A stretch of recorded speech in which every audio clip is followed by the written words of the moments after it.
என்னம்மா ஒரு மாதிரி பதட்டமா இருக்க? இல்லைங்க, என் தங்கச்சி வீட்டுக்காருக்கு ஆக்சிடென்ட் ஆயிடுச்சாம். ஆக்சிடென்ட்டா? எப்ப ஆச்சு?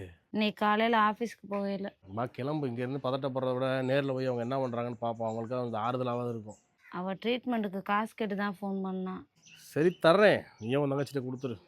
ஆனா அவள்ட்ட அப்பயே நான் சொன்னேன். அவதான் கேட்க மாட்டேன்ட்டா. ஒரு ஹெல்த் இன்சூரன்ஸ் போட்டு வச்சுக்க. அது உனக்கும் ஃபேமிலிக்கும் எமர்ஜென்சில உதவும்னு சொன்னேன்.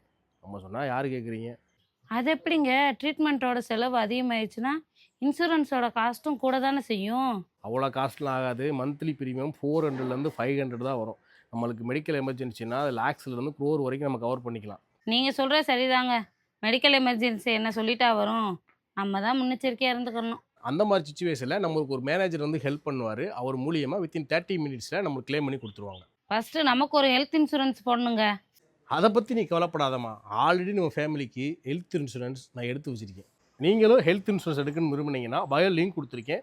ஆன்லைன் மூலியமாக நீங்கள் ஜாயின் பண்ணீங்கன்னா உங்களுக்கு 25% டிஸ்கவுண்ட் இருக்குது. நீங்கள் என்ஆர்ஐ இருந்தீங்கன்னா நீங்களும் ஹெல்த் இன்சூரன்ஸ் எடுத்துக்கலாம். உங்களுக்கு 35% டிஸ்கவுண்ட் இருக்குது.